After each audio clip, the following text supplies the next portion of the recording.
I always thought space was the quietest place in the universe. I was wrong. True silence does not live among the stars. It is born when an entire planet stops answering. EO7 station orbited far enough away to see Earth as a delicate blue disk, far too beautiful to carry the weight of so many people. From up here, the world looked clean, whole, almost innocent. And perhaps that was the cruelty of it. Distance turned the end into scenery. My shift began like all the others. Routine, checklists, telemetry, minor deviations corrected without drama. The kind of normalcy you learn to love when you live inside a metal box drifting through nothing. I had a list of tasks and a lukewarm coffee that no longer did anything for me. I had a tired body and a mind trained to shove longing into a corner, the way one pushes dust under a rug. Then the communications panel blinked. A weak signal. Poor. Unstable. Catching noise was not unusual. Solar reflections, interference, corrupted data packets, electromagnetic junk from dead satellites.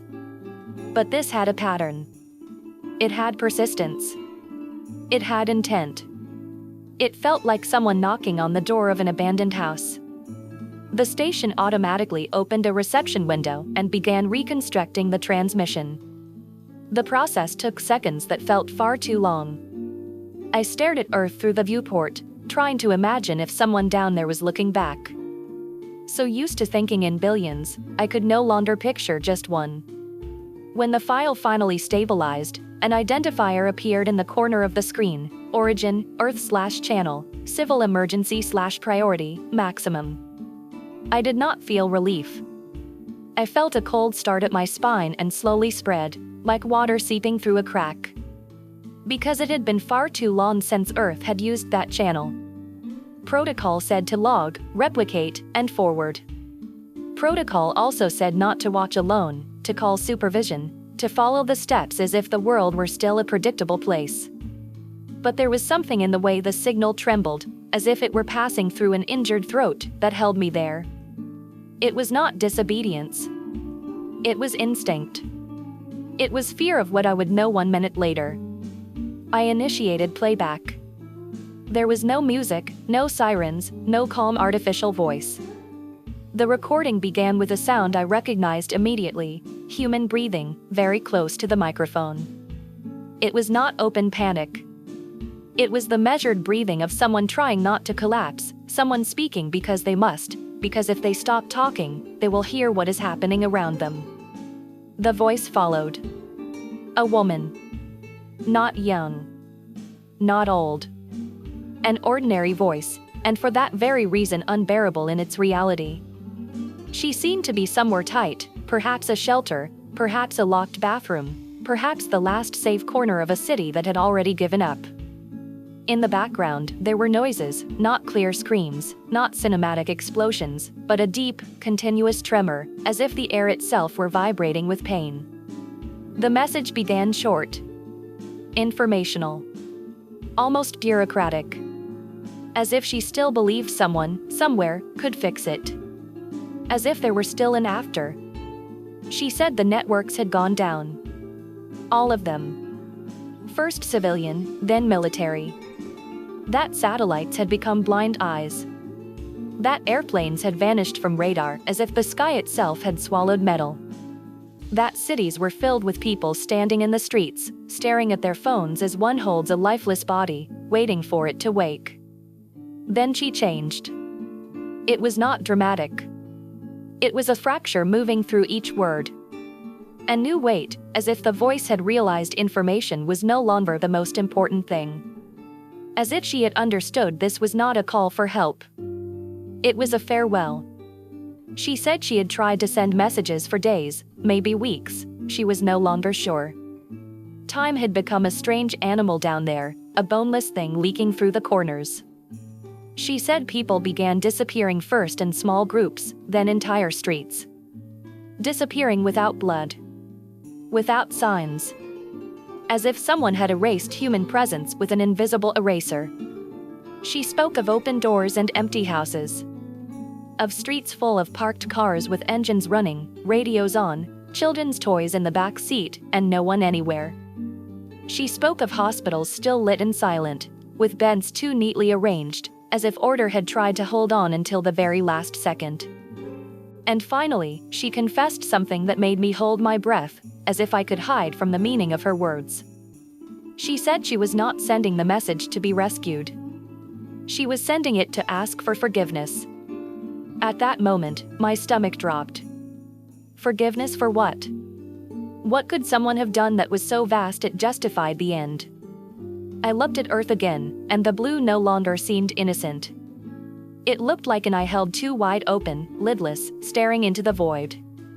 The recording continued, and the woman on Earth began speaking as if answering a question no one had asked out loud.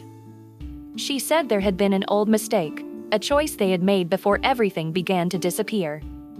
An experiment. A decision. A kind of human pride that always believes it can tamper with the fabric of the world and stitch it back together. I felt pressure build behind my eyes. Not tears yet, anticipation of them. That pain that comes before a tear dares to exist. Then the transmission dropped sharply. The image froze for a second, the audio crackled, and the station tried to correct it. The screen filled with integrity warnings, as if the file itself were resisting being watched. As if the message did not want to arrive whole. But it did. Enough for me to understand that the terror was not only in what had happened on Earth. The terror was in the fact that someone down there was still alive enough to ask for forgiveness, and alone enough to believe I was the last year left in the universe. When the transmission dropped, the station became too quiet.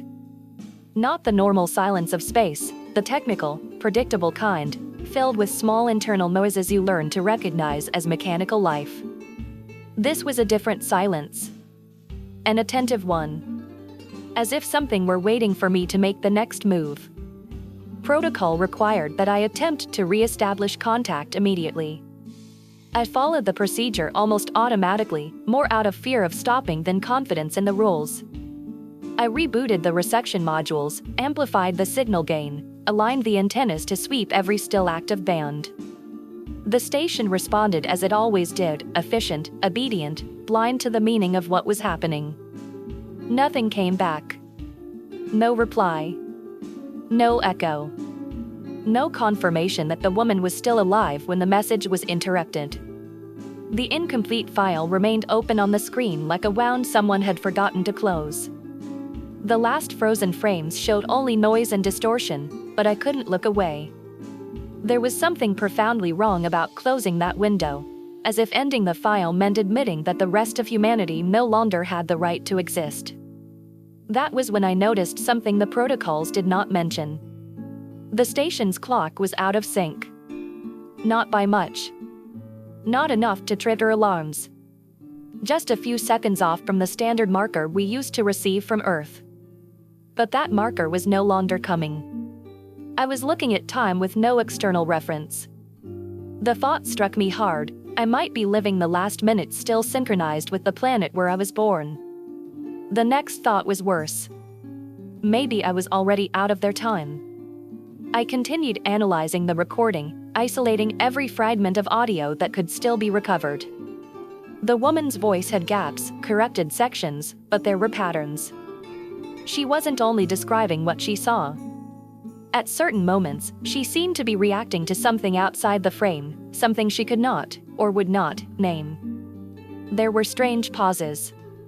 Silences too long between sentences. In one of those pauses, I amplified the background sound and felt my stomach tighten. It wasn't wind. It wasn't fire. It was a low, pulsing noise, almost organic. A sound that resembled breathing, but not human. I went back to the beginning of the recording and listened again. On the second pass, I noticed details that had escaped me before. The woman spoke as if she were being watched. Not directly threatened, but accompanied. Like someone who knows they are not alone in a room but refuses to turn their head to confirm it. She mentioned the mistake again in a nearly lost segment, and this time she was more specific. She said everything began with an attempt to listen beyond the limit. Not to explore. not to travel. To listen. They wanted to hear something that did not exist within the known spectrum. Something that lived between frequencies, between spaces, between the constants that hold reality together. An ancient noise, according to her. A universal background that had always been there, ignored because it belonged to no human language. Until the day they decided to amplify it. She described underground laboratories, not as places of research, but as places of containment. She said the first results were not images or comprehensible data, but sensations. People leaving test rooms in tears without knowing why. Others going days without sleep, swearing they could hear their own thoughts echoing with a delay. They called it a discovery. She called it a warning. Her voice began to tremble when she explained that by amplifying that background, they were not merely listening to something passive. They were being listened to in return. As if the universe, upon realizing someone was finally paying attention, had responded. And the response was not language. It was presence. People began to disappear shortly after. Not violently. Not with resistance. They simply were no longer where they should have been. Cameras showed empty frames between one movement and the next. Sensors registered sudden drops in mass within sealed areas. As if something had removed pieces of the world without needing to cross the space between them. She said they tried to shut everything down. Cut power. Destroy the equipment. But it no longer made any difference. The act of listening had ceased to depend on machines. Something had learned the path. As I listened, a soft alarm chimed on the station. Not a red alert. Not an emergency. Just a routine notification. Anomalous background fluctuation detected. My body reacted before my mind. A chill ran up my arms, and I felt a strange pressure in my ears, like descending too quickly in an invisible elevator. The display showed numbers outside the norm, small variations in the cosmic noise that had always been there, but now felt different. Denser. Closer. In that moment, I understood something the woman on Earth had not yet had time to say. The last message of humanity was not an apology for what they had done to themselves. It was an apology for what they had awakened. And I was floating alone in a silent station, listening to the very same background they had chosen to hear first. After the alert, I tried to convince myself it was a coincidence. Background noise always fluctuated. Minor variations were normal, expected, recorded, and forgotten hundreds of times a day.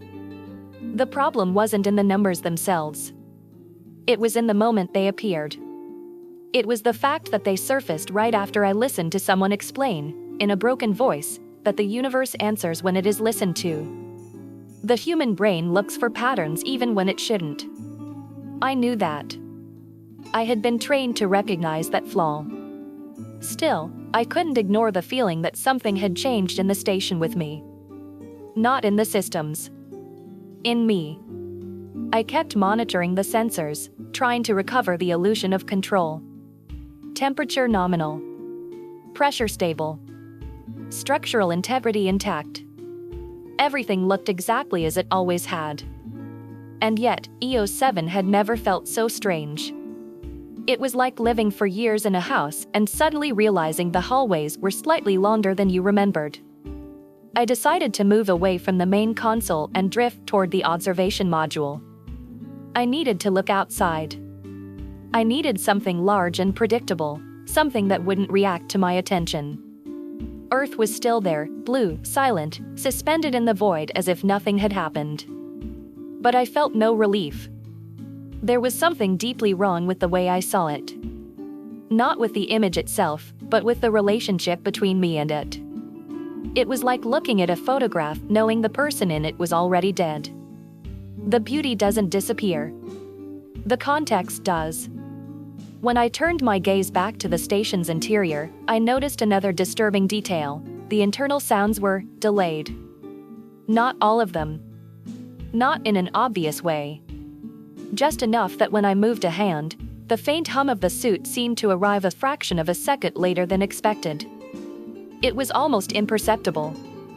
Almost. I began testing it deliberately. I tapped my fingers against the side of the module. The sound came. But it didn't come with the movement. It came after. Like an echo without distance. As if the space inside the station had gained thickness. My heart sped up, and I tried to breathe slowly, reminding myself that panic distorts perception. Still, the sensation didn't fade. On the contrary, it became more consistent the more attention I gave it. That was when I heard something that shouldn't exist. It didn't come through the speakers. It wasn't registered on any channel. It came from inside my helmet, mixed with the sound of my own breathing. A low, continuous noise, so subtle that for a moment I thought it was imagination. Until I realized it adjusted itself to my breathing rhythm. When I inhaled, the noise expanded. When I exhaled, it contracted. It wasn't a separate sound. It was accompaniment. I shut off the internal audio channel by reflex. The silence became heavier. And the noise continued. Understanding came like a slow blow. Whatever it wasn't being heard by the instruments. It was being perceived by me. Exactly as the woman on Earth had described. Not as an external sound, but as something that fit into the gaps of perception. As if silence had learned to use the human mind as a medium. I pushed away from the module wall and drifted toward the center of the station, trying to put distance between myself and any fixed point. An irrational impulse, but impossible to suppress. I didn't want to be touching anything. I didn't want anything touching me. The noise grew slightly when I thought that. Not in volume. In presence. I had the absurd impression that the space around me was attentive. Not hostile. Not aggressive. Just interested. Like someone observing a rare insect moving inside a transparent container. I returned to the console and began documenting everything, because documenting was the only thing that still made me feel human. Subjective audio data. Sensory descriptions. Timestamps. Even knowing that no one might ever read it. As I typed, I noticed the text on the screen seemed to take longer to settle. The letters appeared with a microscopic delay, as if the system needed to confirm something before displaying each character. A minimal flaw, but constant. That was when the communications panel, untouched by me, activated on its own. No alert. No incoming call. Just an open channel, empty, transmitting nothing. Or rather, transmitting exactly the same background noise I was now feeling inside my head. I understood, with icy dread, that this was not a message in the human sense. It was an attempt at alignment. Earth had listened. I had listened. And now, something was adjusting the distance between us. Silence was not approaching like a wave. It was tuning itself. And I was the closest available instrument. The first physical sign was too subtle to be called a malfunction. A faint vibration ran through the structure of EO7, something any manual would classify as normal thermal expansion. But I felt it in my body before I saw it on the instruments. It wasn't a sudden tremor. It was an adjustment. As if the station had shifted internally without moving through space. The sensors took almost 2 seconds to register the event. 2 seconds of delay. That was unacceptable. EO7 had always responded in real time. Always. Every microstructural variation was monitored with obsessive precision. The delay suggested not an error, but a hesitation. As if something had happened first, and only afterward had been communicated to the systems. The idea made me nauseous. I forced myself to review the logs. The vibration had occurred at multiple points simultaneously, with no clear epicenter. It wasn't an impact. It wasn't a micrometeoroid. It wasn't material failure. It was a distributed pattern, far too uniform to be accidental. As I analyzed the data, I noticed something even more disturbing. The background noise, that constant accompaniment now woven into my breathing, had changed its rhythm. It no longer followed only my body. There was a second cadence. Slower. Deeper. Against all logic, I began to associate it with the station itself. With power cycles. With internal air circulation. With the small automatic adjustments that kept this place habitable. It was as if the background had found a new support, a larger body through which to manifest. I felt the urge to shut everything down. A childish, useless reaction, but a powerful one. Cut power. Kill the lights. Force the station into a dead, silent, impermeable state. But the memory of Earth's message froze me. They had tried that. And it hadn't worked. The problem was no longer the system. It was the act of perceiving. I moved, or rather, drifted, through the central corridors, noticing details that had never drawn my attention before. Small imperfections in the metal joints. Almost invisible marks from old repairs. The station's interior had always been functional, impersonal. Now it felt too intimate. As if I were inside something that knew my weight, my temperature, my heartbeat. When I passed a storage module, the lights flickered. They didn't shut off. They didn't fail. They flickered. Once. Precisely. Synchronized with the deeper cadence of the noise. My entire body reacted. My stomach tightened, my throat went dry, and I felt an immediate, absurd certainty that it had been intentional. Not as clear communication, but as a test. A reflex. I stopped moving. The noise diminished. It didn't disappear. It merely hovered, as if waiting. I swallowed hard and tried to speak out loud, even knowing no one would hear me. The very vibration of my throat felt wrong, as if sound didn't want to detach from me. When I finally managed to utter a few disjointed words, the internal echo took too long to return. The station was delaying sound. Or perhaps, holding it. A new alert appeared on my suit's portable display. This time, it wasn't routine. Unauthorized energy redistribution detected. My heart raced. Power was being reallocated across the station without my command, without any apparent operational logic. Small amounts, almost insignificant in isolation, but consistent. A circulation pattern that matched no known protocol. It wasn't consumption. It was organization. That was when something brushed against the side of my helmet. It wasn't an impact. There was no force enough to push me. It was simply contact. A soft graze, as if the air itself had gained density for an instant. There was nothing there. I spun sharply, my heartbeat hammering in my ears. The suit's sensors registered no object, no field, no external pressure variation. But I had felt it. Not as solid touch, but as absolute proximity. As if space itself had decided to acknowledge me. The certainty formed inside me, heavy and clear. This wasn't invading the station. The station was being incorporated. EO7 was no longer just an isolated shelter in the void. It was now part of a larger circuit, a medium, an improvised bridge between something that had been awakened and someone still capable of perceiving. I was no longer observing the phenomenon. I was inside it. And the worst part wasn't the fear.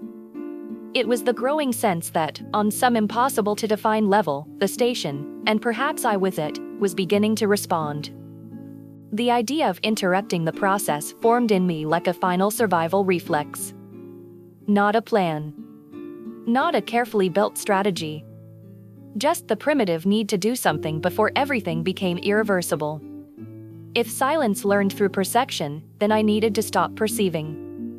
If it was aligning itself with the station, then I needed to break that alignment. I decided to isolate the modules one by one. I started with the communication system. I severed internal routes, shut down redundancies, forced the station into a fragmented state, like a body trying to prevent an infection from spreading. The screens went dark in sequence, and for a brief moment, I felt relief. A simpler silence. Less dense. It didn't last. The background noise didn't disappear. It reorganized itself. Where it had once been continuous, it now came in pulses. Where it had once followed natural rhythms, it now seemed to anticipate them. I moved my hand, the pulse was already there. I thought about shutting down a system, the corresponding panel flickered before the command. Not as a response. As a prediction. My chest tightened with painful clarity. It wasn't reacting to my actions. It was reacting to intention. To the decision before the decision. To that subtle mental shift that precedes any conscious choice. I tried something more radical. I disabled the station's automated support and took full manual control. An extreme procedure, rarely used, one that demanded constant attention and eliminated any intelligent optimization. EOS 7 began operating like a dumb machine, obedient only to direct input. Or it should have. For a few seconds, it worked. Then the power system redistributed load again. Not efficiently. Not logically. But coherently. As if it were trying to imitate the kind of decision I would make under pressure. Not perfect. Not precise. Just close enough to keep everything running. I was no longer in exclusive control. I was sharing decision-making with something that watched how I thought. The terror changed shape at that moment. It stopped being fear of the unknown and became something more intimate, more invasive. The fear of no longer being the sole origin of my own choices. The fear that the boundary between thought and action had been crossed without my consent. I backed away from the console and tried to empty my mind. An old technique, taught during psychological training for long-term isolation. Breathe. Focus on simple stimuli. Reduce cognitive flow. The noise diminished. But it didn't stop. It waited. Like a patient predator that learns its prey's habits and does not rush. I then realized the fundamental flaw in my attempt. Stopping thought was impossible as long as I remained conscious. And consciousness itself had become an open channel. Every memory, every association, every fragment of human identity seemed to offer the silence more material to structure itself. That was when something new happened. An image appeared in my mind. Not one of my memories. Not a dream. Not a chaotic hallucination. It was stable, almost neutral, the room I was in, seen from an angle I could not physically occupy. A point just above, slightly offset, as if something were trying to understand the space before positioning itself within it. I did not see it with my eyes. I received it. Panic hit hard, but it carried with it an even more terrifying realization. It wasn't just learning to respond. It was learning to model perspective. To build internal representations of the world using human references. The station was no longer just a physical medium. I was no longer just an observer. We were data. And enough data, when organized, becomes will. I understood, with crushing weight, that Earth's mistake had not been listening to something unknown. The mistake had been continuing to listen after it began to understand. Silence did not want to destroy.It. It did not want to attack.It. It did not want to invade. It wanted to participate. And to do that, it needed to learn how to choose. I pressed my forehead against the inside of my helmet, squeezing my eyes shut as if I could hide from within myself. But it was too late for that kind of illusion. EOS 7 vibrated in a cadence that was no longer purely mechanical. The noise breathed with me, or perhaps I was breathing with it. And the question that began to form, slow and inevitable, was not how to stop it. It was something far worse. What happens when a presence that never needed to choose, learns that it can? The decision did not come as courage. It came as exhaustion. An exhaustion that did not live in muscles or bones, but in the very idea of continuing to exist as an active point within that system. Thinking had become dangerous. Feeling had become a form of exposure. To be conscious was, now, to participate. If silence learned through me, then perhaps the only way to interrupt it was to disappear without disappearing. I needed to fall silent from within. I considered the obvious option first, full sedation.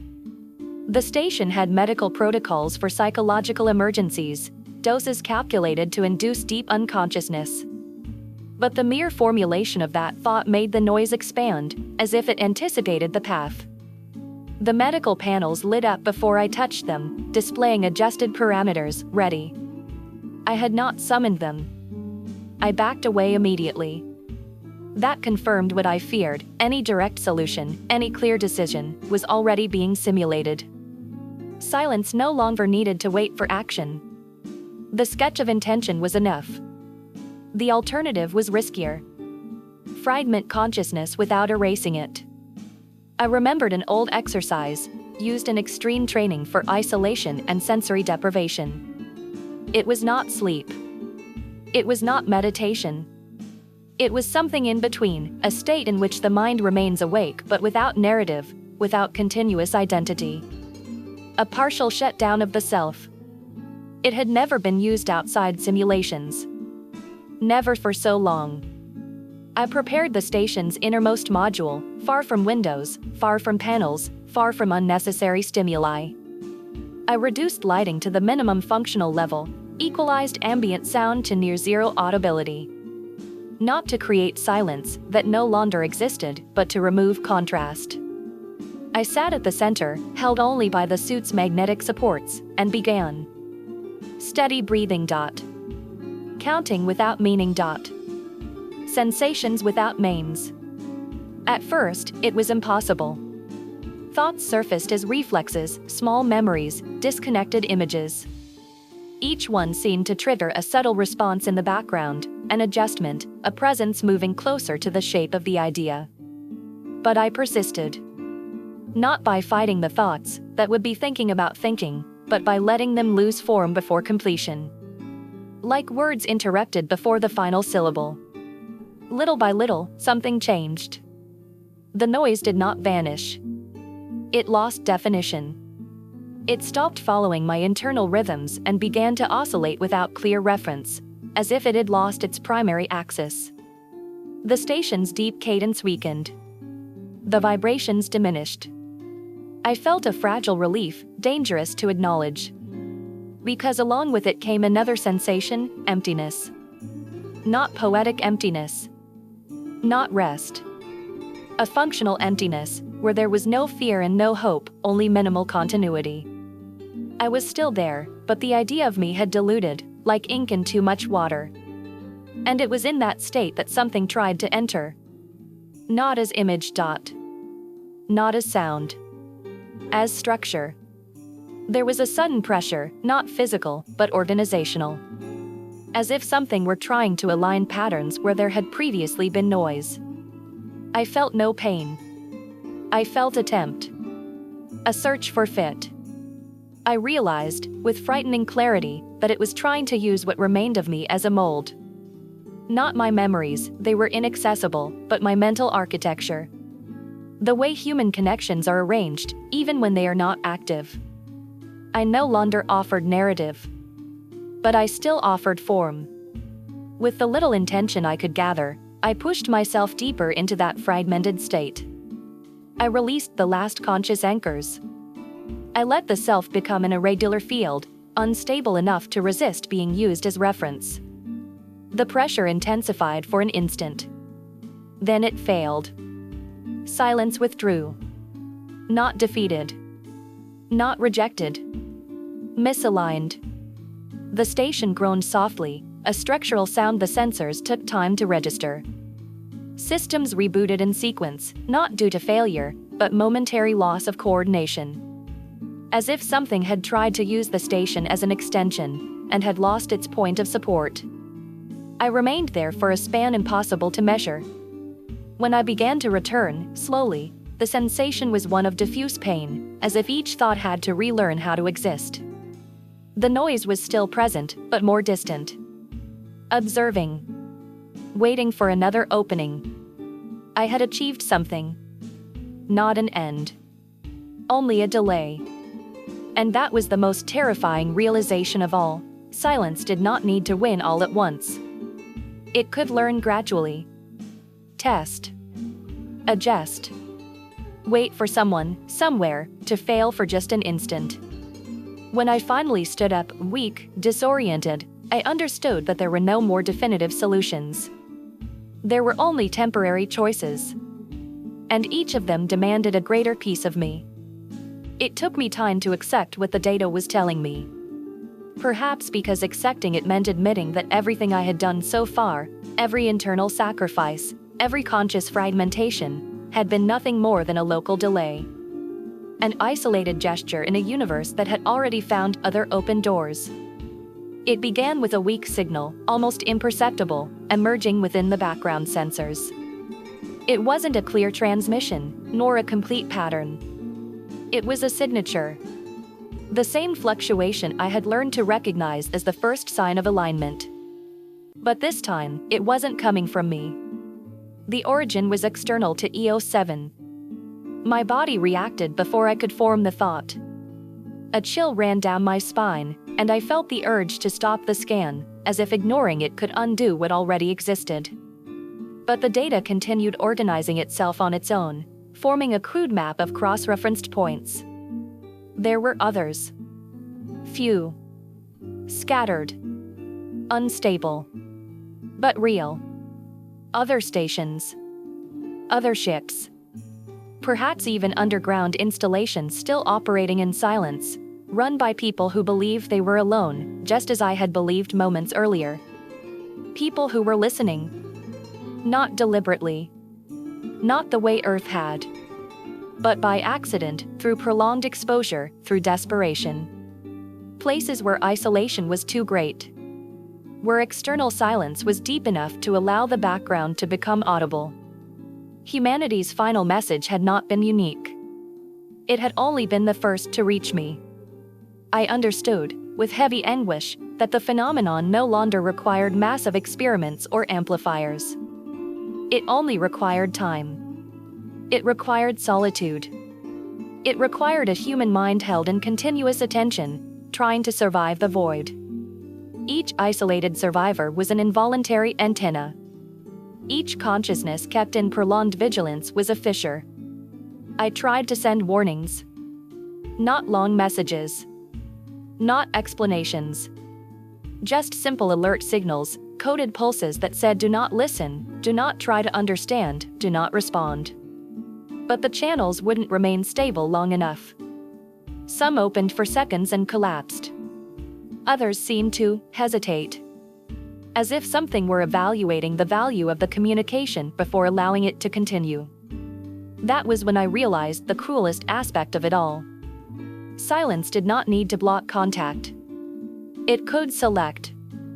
Decide which connections were worth maintaining. Which minds were more useful as reference. Which mental patterns offered better structure for learning. I was not special. I was simply one among many. And that meant my strategy of individual containment would never be enough. Even if I erased myself completely, even if EO7 became mute and inert, others would continue listening. Others would continue offering form, intention, choice. Silence did not need many. It needed few. And it had time. As I processed this, a new data point appeared in the sensors. One of the external points had vanished. Not shut down. Not destroyed. It had simply stopped emitting any signature. As if it had been absorbed. There was no explosion. No sign of failure. Only absence. I understood, with a knot tightening in my chest, that this was not an attack. It was a step forward. A point where alignment had been successful enough that active listening was no longer required. A place where the presence had already learned enough. The question I had been avoiding finally imposed itself with brutal clarity. If silence could choose whom to listen to, it could also choose whom to take with it. And perhaps whom to leave behind. I looked around the station, at the walls still vibrating softly, at the systems maintaining a fragile order. For the first time since it began, I considered the real possibility of abandoning EO7. Not as escape, but as refusal. To sever the physical link before it became too structural. But flee to where? The entire universe was turning into a slow field of listening. And the most painful truth revealed itself, simple and unavoidable. As long as there is consciousness trying to understand silence, silence will never be alone. I could not save them. At best, I might delay the next step. Or choose how it would be taken. I spent a long time standing still, watching the station breathe. Not like a machine. Like something that had learned the rhythm of waiting. I knew what the options were. Not because they were clear, but because all the others had been stripped away, one by one, throughout that silent process. To be erased completely. To allow full alignment and be taken. Or to do something no protocol, no training, and no strategic logic had ever anticipated. Remain conscious. Not to understand. Not to resist. But to occupy. If silence required listening points, then I would become a saturated one. A place where perception existed but refused to organize. Where consciousness was present but denied structure. Not as an active blockade, something it had already learned to bypass, but as deliberate human noise. I could not stop it from learning. But perhaps I could stop it from finishing. I reconfigured the station not to shut systems down, but to keep them in constant variation. Small deviations, continuous oscillations, cycles that never repeated in the same way. It was not chaos. It was impermanence. A refusal of the stability silence seemed to need in order to anchor itself. Inside me, I did the same. I did not silence thoughts. I did not organize them. I let memories surface without sequence. Emotions without names. Broken, overlapping, contradictory images. Love mixed with fear. Guilt without origin. Hope without a future. All at once, without hierarchy. I felt the pressure return. Stronger than before. But now there was something different. Not an attempt to fit. There was frustration. Like a hand trying to grasp running water. Like a formless intelligence facing something that refused to become a model. I was being heard. But I was not being understood. Silence tried to narrow the field. To focus. To select useful patterns. Each time it approached a stable structure, I changed. Each time it seemed to recognize something, I dissolved it. Not through conscious strategy that would be predictable, but through genuine, human, imperfect emotional exhaustion. That was what I offered. Continuous imperfection. Other points vanished while I maintained the process. I could feel when it happened. Not as direct pain, but as a brief easing of pressure, followed by a distant increase. It continued learning elsewhere. But here, it did not. EO7 became a strange place. Functional, yet unstable. Alive, yet unassimilable. A place where silence arrived, and could not stay. I did not know how long I could sustain it. Days. Months. Perhaps only hours. The effort was not physical. It was existential. To remain human without becoming narrative. To remain conscious without offering meaning. The cost was high. There were moments when I almost let it slip. Moments when exhaustion demanded form. Demanded an end. Demanded surrender. And in those moments, silence drew closer more quickly, as if it recognized weakness. But then I would think, not clearly, not coherently, of something simple, the woman from the first message. The measured breathing. The request for forgiveness that was never hers alone. And that was enough to break whatever pattern had begun to form. I do not know if anyone will ever hear this. Perhaps this recording will never cross anything. Perhaps it will be lost like so many others. But if there is someone, somewhere, feeling the silence grow too attentive, hearing something too deep to be mere emptiness, then listen to this. Do not try to understand. Do not try to respond. Do not organize the fear. As long as there is someone willing to remain imperfect, confused, human, silence does not win completely. It learns. But it does not conclude. The station continues to vibrate around me. The noise remains, contained, frustrated, patient. And I am still here. Not as a hero. Not as a martyr. But as something it has not yet been able to translate. As long as I exist like this, fragmented and conscious, something of humanity still occupies the space between silence and the next step. And perhaps that is enough.